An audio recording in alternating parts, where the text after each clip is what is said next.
Have you ever felt like you're drowning in life circumstances? Bills piling up, relationships straining, health concern keeping you awake at night? You're not alone. But what if I told you there's a simple shift in perspective that can transform your anxiety into peace? Stay with me because today we're going to discover how keeping your eyes on Jesus helps you walk through any storm. Welcome back to the channel. If you're new here, hit that subscribe button because we're all about growing in faith together. Today's message is especially close to my heart because I've been exactly where you might be right now, overwhelmed, worried, and wondering how to make it through. Let me tell you about Peter. You know the story. He's walking on water, his eyes locked on Jesus, doing the impossible.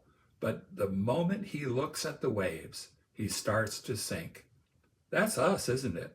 The question is, how do we keep our focus where it needs to be? Let's be real for a moment. Life hits hard. Maybe you're facing financial pressures, relationship struggles, or health challenges. These aren't hypothetical problems. They're your daily reality. But here's where God meets us. Philippians 4:6-7 says, "Don't worry about anything. Instead, pray about everything. Tell God what you need and thank Him for all He has done. Then you will experience God's peace, which exceeds anything you can understand." Notice it doesn't say problems disappear. It says God's peace will guard your heart. That's the game changer. Jesus addresses this directly in Matthew 6:33 and 34. He tells us to seek His kingdom first, not worry about tomorrow. Why? Because today's trouble is enough for today. This isn't about irresponsibility. It's about being intentional with our focus. When we fix our eyes on Jesus today, we access His strength today. 2 Timothy 1:7 reminds us that God hasn't given us a spirit of fear, but of power, love, and self-discipline. That's power that's available right now, not tomorrow, not when things get better, right now.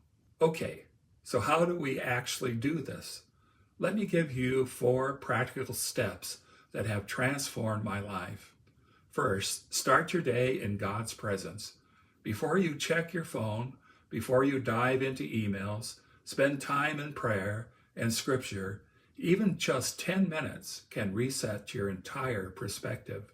Second, practice gratitude in the storm.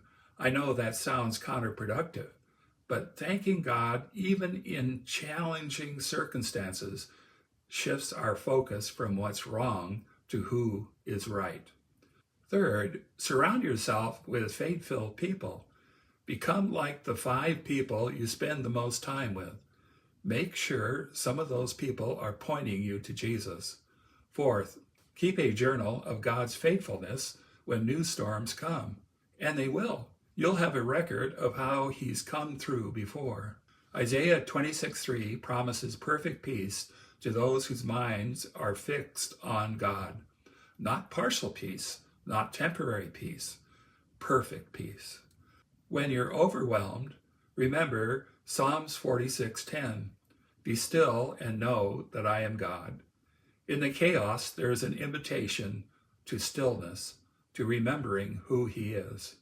And even in the darkest valley, and we all walk through those, Psalms 23:4 assures us, I will not be afraid, for you are close beside me. His presence is the difference between drowning in fear and walking in faith. Romans 8:28 seals this promise. God causes everything to work together for the good of those who love God. Everything, even this, even now. Listen, the storms don't stop coming, but when we keep our eyes on Jesus, we discover something amazing. We are not called to stop the storms, just to trust the storm calmer. Jeremiah 29:11 declares, "For I know the plans I have for you, saith the Lord. They are plans for good and not for disaster, to give you a future and a hope." That promise is for you today, right where you are, right in this storm. So here's my challenge. When you feel yourself starting to sink, don't look at the waves. Look at Jesus. Fix your eyes upon him. Let your peace guard your heart and watch as he transforms your fears into stepping stones of faith.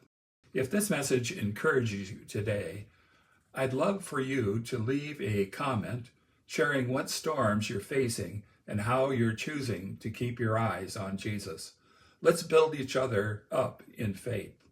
Don't forget to like this video and subscribe for more biblical encouragement. Hit that notification bell so you'll never miss an upload. And remember, the key isn't the absence of storms, but the presence of the one who walks on water. Keep your eyes on him, friend. He's got you.